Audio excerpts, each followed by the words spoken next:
Brazil না Norway, কোন দল বেশি শক্তিশালী?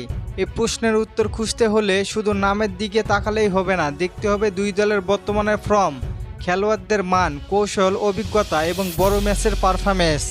প্রথমে যদি ইতিহাসের কথা বলা হয় তাহলে ব্রাজিল অনেক এগিয়ে।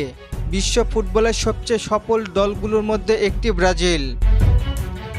একের পর এক বিশ্বমানের খেলোয়াড়, অসংখ্য শিরোপা এবং বড় টুর্নামেন্টে ধারাবাহিক সাফল্য তাদের আলাদা উচ্চতায় নিয়ে গেছে।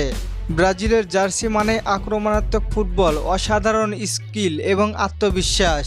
অন্যদিকে নরওয়ে দীর্ঘদিন ইউরোপের মাঝারি সারির দল হিসেবে পরিচিত ছিল, তবে গত কয়েক বছরে দলটি অনেক উন্নতি করেছে। তরুণ ও প্রতিভাবান খেলোয়াড়দের নিয়ে তারা এখন অনেক বেশি প্রতিযোগিতামূলক। শক্তিশালী দলগুলোর বিপক্ষেও তারা লড়াই করতে জানে।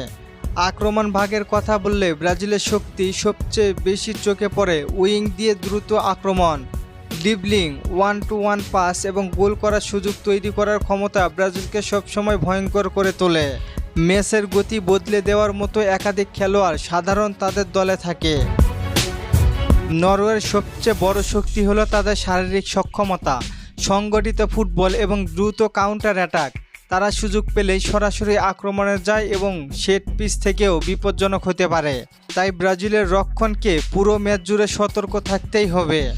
মিডফিল্ডে বল নিয়ন্ত্রণের ক্ষেত্রে ব্রাজিল সাধারণ এগিয়ে থাকে। ছোট ছোট পাস, খেলার ছন্দ নিয়ন্ত্রণ এবং আক্রমণ তৈরি করার দক্ষতা তাদের বড় শক্তি। অন্যদিকে নরওয়ে মাঝমাঠে বেশি পরিশ্রম করে এবং প্রতিপক্ষের আক্রমণ ভাঙার চেষ্টা করে। রক্ষণ ভাগে দুই দলেরই ভালো খেলোয়াড় রয়েছে, তবে ব্রাজিলের ডিফেন্ডারদের আন্তর্জাতিক বড় ম্যাচে খেলার অভিজ্ঞতা বেশি। নরওয়ে রক্ষণে শৃঙ্খলাবদ্ধ হলেও দ্রুতগতির আক্রমণ সামলানো তাদের জন্য কঠিন হতে পারে। ব্যক্তিগত দক্ষতার দিক থেকেও ব্রাজিল এগিয়ে। একজন খেলোয়াড় একাই ম্যাচের মোড় ঘুরিয়ে দিতে পারে, এমন ফুটবলার ব্রাজিলে সাধারণ একাধিক থাকে। নরওয়ে বরং দলগত পারফরম্যান্সের উপর বেশি নির্ভরশীল। বিশ্বকাপ বা বড় টুর্নামেন্টের চাপ সামলানোর ক্ষেত্রেও ব্রাজিলের অভিজ্ঞতা অনেক বেশি। গুরুত্বপূর্ণ ম্যাচে কিভাবে খেলতে হয়, কখন গতি বাড়াতে হয় এবং কখন ম্যাচ নিয়ন্ত্রণ রাখতে হয়, এসব বিষয়ে তারা অত্যন্ত দক্ষ। তবে নরওয়েকে হালকাভাবে নেওয়ার কোনো সুযোগ নেই। আধুনিক ফুটবলে ছোট ছোট বড় দলের ব্যবধানে অনেক কমে গেছে। একটি ভুল, একটি দ্রুত কাউন্টার অ্যাটাক কিংবা একটি সেট পিস পুরো ম্যাচের ফল বদলে দিতে পারে। যদি দুই দল নিজেদের সেরা ফুটবল খেলতে পারে তাহলে বল দখল, সুযোগ তৈরি এবং আক্রমণের সংখ্যায় ব্রাজিল এগিয়ে থাকার সম্ভাবনা অনেক বেশি।